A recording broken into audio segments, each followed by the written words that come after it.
ખેડૂત મિત્રો, ઓગસ્ટ મહિનો આવી ચૂક્યો છે અને આ સિઝનની અંદર આપણે જનરલી આંબાની ટ્રીટમેન્ટ કરતા હોઈએ.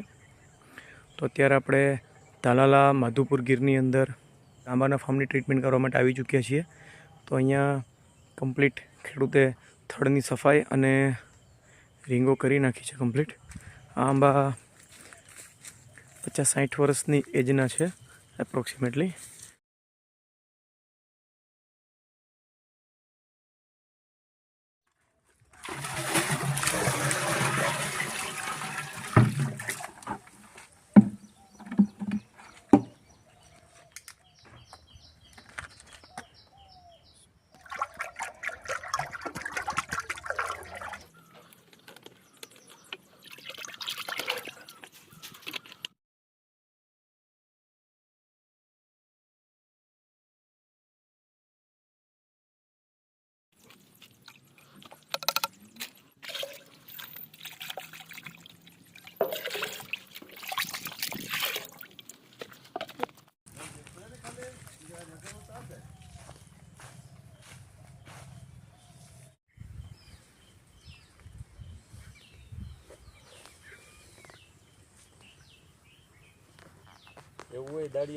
લાસ્ટ ટ્રીટમેન્ટ થઈ ગઈ, ચાય પીને છૂટા થયા.